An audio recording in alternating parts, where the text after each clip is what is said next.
Telangana Congress MLC అభ్యర్థులు ఖరారయ్యారు. అద్దంకి దయాకర్, శంకర్ నాయక్, విజయశాంతి పేర్లను అధిష్టానం నిర్ణయించింది.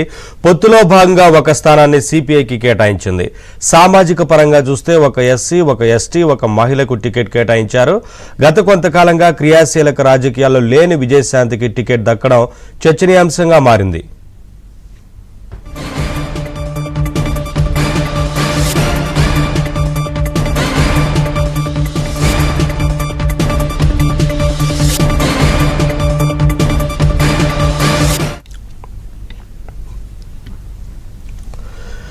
తెలంగాణ కాంగ్రెస్ ఎమ్మెల్సీ అభ్యర్థులు ఖరారయ్యారు. అద్దంకి దయాకర్, శంకర్ నాయక్, విజయశాంతి పేర్లను అధిష్టానం నిర్ణయించింది.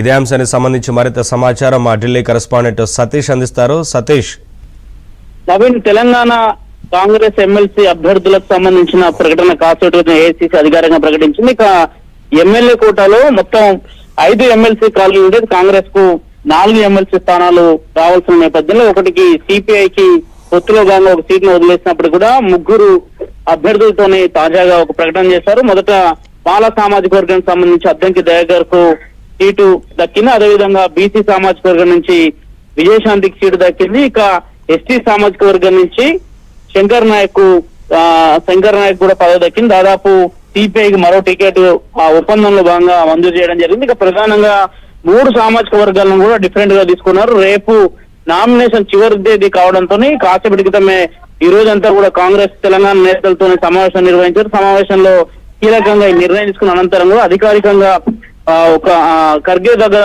నిర్ణయించిన తర్వాతకి కాసేపటి క్రితం అధికారికంగా ప్రకటించడం జరిగింది. ఇక దాదాపు ఓసీ సామాజిక వర్గానికి మొదటి నుంచి కూడా కొంత ఓసీ అభ్యర్థికి కూడా ఈసారి ఛాన్స్ దొరుకుతుందని మొదటి నుంచి భావించినప్పుడు కూడా అనూహ్యంగా ఏఐసిసి మాత్రం కీలక నిర్ణయం తీసుకుంది. ఎస్టీ కావచ్చు, బీసీ కావచ్చు, అదేవిధంగా ఎస్సీ సామాజిక వర్గం కావచ్చు, మొత్తం 3 సామాజిక వర్గాలకు అభ్యర్థులను ఖరారు చేస్తే అందులో ఒక మహిళకు కూడా ఈసారి ఎమ్మెల్యే కోటాలోని ఎమ్మెల్సీ స్థానానికి ఇచ్చారు. ఇక 20వ తేదీన ఆ రోజు ఎన్నికల ప్రక్రియ కూడా జరగబోతుంది. ఆ రోజే అభ్యర్థుల విజయం పైన కూడా ఆ రోజే ప్రకటన చేయబోతుంది. కాంగ్రెస్ కు మాత్రం స్పష్టమైన మెజార్టీ ఉన్న నేపథ్యంలో మొత్తం 3 అభ్యర్థులను కూడా కాంగ్రెస్ కైవసం చేసుకోబోతుంది. నవీన్, సతీష్, ఒకవైపున సిపిఐకి కేటాయించారు కదా ఒక స్థానాన్ని, ఆ స్థానంలో ఎవరు ఉండబోతున్నారనేది సిపిఐ నుంచి ఏమైనా సమాచారం ఉందా? ఏం చెప్తున్నారు?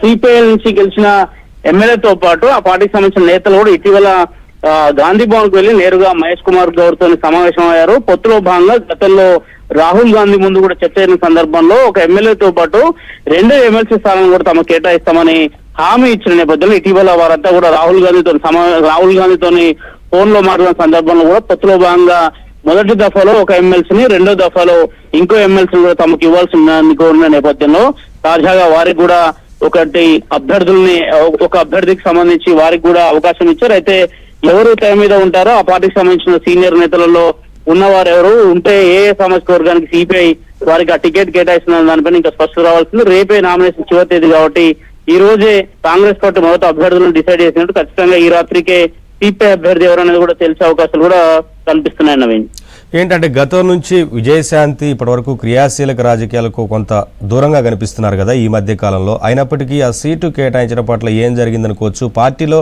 ఏ రకమైన చర్చ జరుగుతా ఉంది? సతీష్, ఖచ్చితంగా కూడా మొదటి నుంచి కూడా దాదాపు ఖాళీ అయిన ఎమ్మెల్సీలలో ఒకవేళ ఎస్టీ సామాజిక వర్గానికి మహిళ కేటాయిస్తే మాత్రం ఓసీ సామాజిక వర్గం నుంచి కూడా ఒక పురుషుడికి సీటు ఎమ్మెల్సీ కేటాయిస్తారని కూడా గత నెల రోజుల నుంచి కూడా వస్తున్న వార్తల నేపథ్యంలో తాజాగా ఏఐసిసి ఒక నిర్ణయం తీసుకుని ఇటీవల అసెంబ్లీ ఎన్నికలకు ముందే కాంగ్రెస్ పార్టీలో తిరిగి విజయశాంతి జాయిన్ కావడము, గతంలో విజయశాంతి తెలంగాణ ఉద్యమంలో ఉండడంతో పాటు ఆమె ఒకసారి ఎంపీగా కూడా టిఆర్ఎస్ నుంచి పోటీ చేసి గెలిచడంతో పాటు అటు కాంగ్రెస్ నేతలకు కూడా ఆమె మొదట ఒక కండిషనల్ గానే జాయిన్ అయ్యే సందర్భంలోనే తనకు మెదక్ ఎంపీ సీట్ ఇస్తే బాగుంటుందని గతంలో అక్కడి నుంచే పోటీ చేసిన అంశాన్ని కూడా కాంగ్రెస్ నేతలు వివరించిన నేపథ్యంలోనే తాజాగా మీనాక్షి నటరాజన్ వచ్చిన తర్వాత కూడా గత ఎన్నికల హామీలో ఏ విధంగా హామీ ఇచ్చారు ఆ సందర్భంలో హామీ అనంతరం జరిగిన పరిణామాలన్నింటినీ కూడా వారికి వివరించినట్టు తెలుస్తుంది. ఇటీవల ఆమె ఢిల్లీలో ఏఐసిసి అధ్యక్షుడు మల్లికార్జున ఖర్గే కలిసి కూడా ఇదే అంశాన్ని వివరించారు. గత అసెంబ్లీ ఎన్నికలు అయిపోయి అసెంబ్లీ ఎన్నికల తర్వాతకి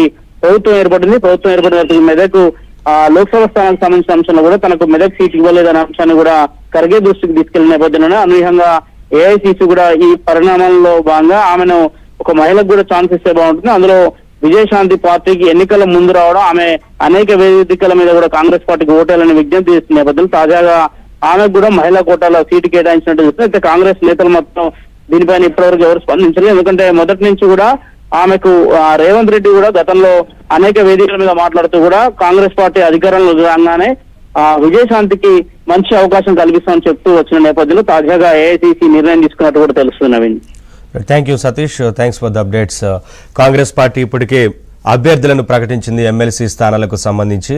ఒకవైపున అద్దంకి దయాకర్, మరోవైపు శంకర్ నాయక్, విజయశాంతిని అభ్యర్థులుగా ఖరారు చేసింది. సిపిఐ పార్టీకి ఒక స్థానాన్ని కేటాయించింది. సిపిఐ పార్టీ నుంచి ఎవరు అభ్యర్థిగా ఉంటారనేది రేపటి వరకు తెలిసేందుకు అవకాశం ఉంటుంది. అప్డేట్స్ మా కరెస్పాండెంట్ సిద్ధార్థ్ అని తెలుసుకుందాం. సిద్ధార్థ, ఇప్పటికే కాంగ్రెస్ పార్టీ ఎమ్మెల్సీలకు సంబంధించి అభ్యర్థిత్వాన్ని ఖరారు చేసింది కదా. ఒకవైపున అద్దంకి దయాకర్, శంకర్ నాయక్ అలాగే విజయశాంతిని అభ్యర్థులుగా ప్రకటించింది. ఏంటి వివరాలు? ఇప్పటికే కాంగ్రెస్ పార్టీ తమ ఎమ్మెల్సీ అభ్యర్థులను ప్రకటించింది. మొదటి నుంచి 3 స్థానాలను ప్రకటించాలా, 4 స్థానాలను ప్రకటించాలా అనేది కాంగ్రెస్ పార్టీలో ఒక చర్చ జరిగింది. అయితే ఎన్నికల సమయంలో తమకు ఇచ్చినటువంటి వాగ్దానం ప్రకారం తమకు ఒక స్థానాన్ని కేటాయించాల్సింది అని సిపిఐ డిమాండ్ చేసింది. ఈ డిమాండ్ కి కాంగ్రెస్ పార్టీ తలొగ్గిందనే చెప్పుకోవచ్చు.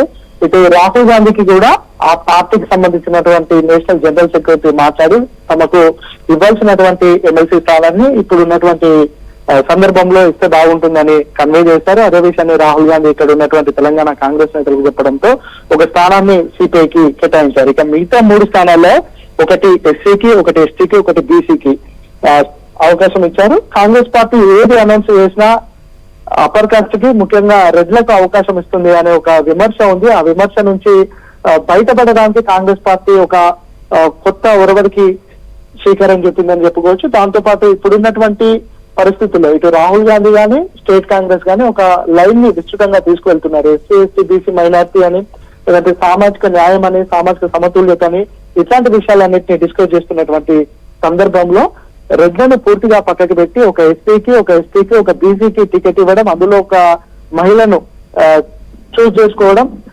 కాంగ్రెస్ పార్టీ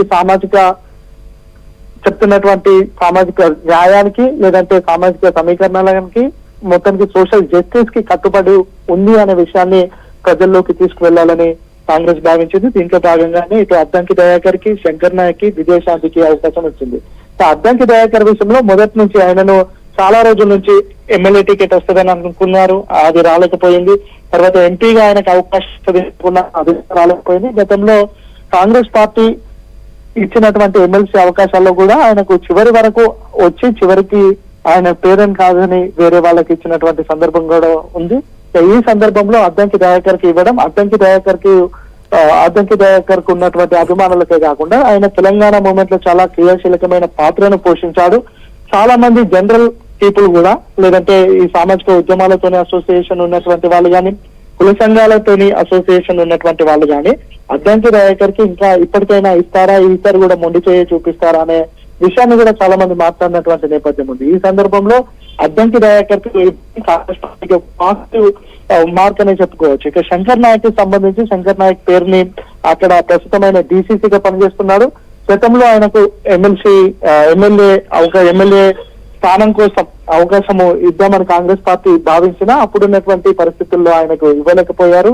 ఈ సందర్భంలో శంకర్ నాయక్ పేరును కూడా తీసుకున్నారు. ఇక విజయశాంతి పేరును దాదాపు ఒక 3-4 రోజుల వరకు ఆమె పేరు ఎక్కడ ప్రస్తావన లేదు. ఎందుకంటే ఆమె అసెంబ్లీ ఎన్నికల ముందు కాంగ్రెస్ పార్టీలోకి వచ్చింది. కాంగ్రెస్ పార్టీలో ఆమెకు సరైన రోల్ ఇచ్చారు, ఆ రోల్ ని ఆమె ప్లే చేసింది. కానీ పార్లమెంట్ ఎన్నికల సమయంలో ఆమె పూర్తిగా సైలెంట్ గా ఉందని చెప్పవచ్చు. ప్రస్తుతం తెలంగాణలో ఉన్నటువంటి పరిస్థితులను నేను నిశ్చితంగా గమనిస్తున్నాను.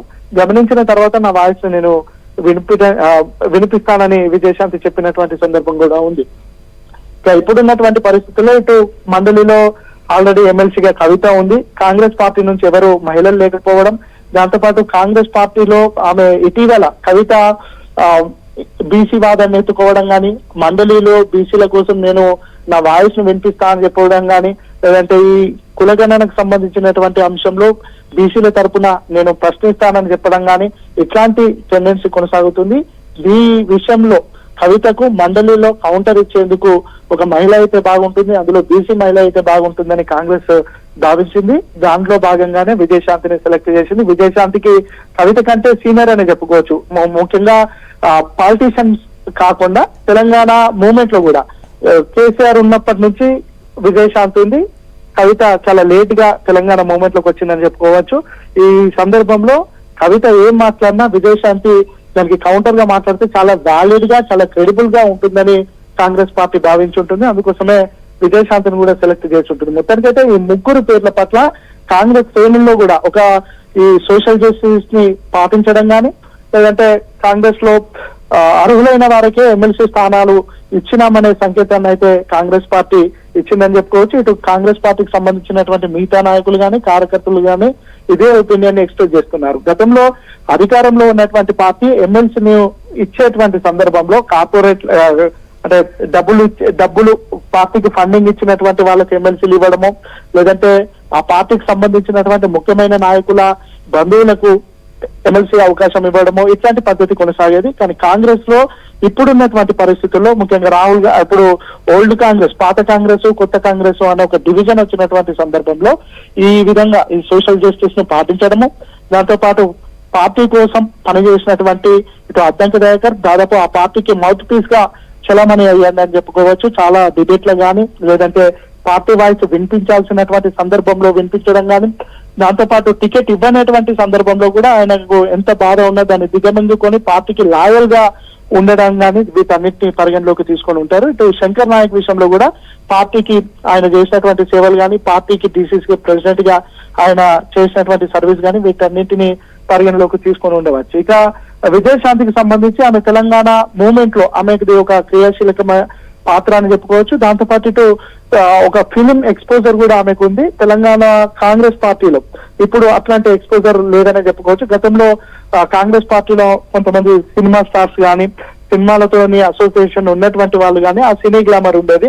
ఇప్పుడు బీజేపీకి లేదంటే మిగతా పార్టీలకు ఆ సినీ గ్లామర్ ఉంది, కాంగ్రెస్ పార్టీలో ఆ సినీ గ్లామర్ తగ్గిపోయిందని చెప్పుకోవచ్చు. ఈమెకు ఈ అవకాశం ఇవ్వడం పట్ల ఈ సినీ గ్లామర్ కూడా తోడయ్యే అవకాశం ఉంటుంది. దాంతో పాటు ఈమె మాట్లాడితే దానికి ఉన్న స్టేచర్ గానీ, లేదంటే దానికి ఉన్నటువంటి క్రెడిబిలిటీ గానీ అదంతా కాంగ్రెస్ పార్టీకి యాడ్ ఆన్ అవుతుందనే ఉద్దేశంతో విజయశాంతిని సెలెక్ట్ చేసి ఉంటారు. మొత్తానికైతే ఈ ముగ్గురు రేపు మధ్యాహ్నం వరకు నామినేషన్ వేసే అవకాశం ఉంది. దానికి సంబంధించి టైం కూడా అభ్యర్థులకు ఆల్రెడీ చెప్పున్నారు. ఈ నామినేషన్ కార్యక్రమంలో కాంగ్రెస్ పార్టీకి సంబంధించినటువంటి కీలక నేతలు పిసిసి చీఫ్ గాని, ఇన్ఛార్జ్ గా ఉన్నటువంటి మీనాక్షి నటరాజన్ గాని, సీఎం రేవంత్ రెడ్డి గాని, డిప్యూటీ సీఎం బట్టి విక్రమార్క గాని, కొంతమంది మంత్రులను కూడా హాజరయ్యే అవకాశం ఉంది. రేపు మధ్యాహ్నం సమయంలో ఈ ముగ్గురు నాయకులు కాంగ్రెస్ అభ్యర్థులుగా నామినేషన్ వేయనున్నారు. Thank you Siddhartha, thanks for the updates. బులెటిన్లో బ్రేక్ తీసుకుందాం.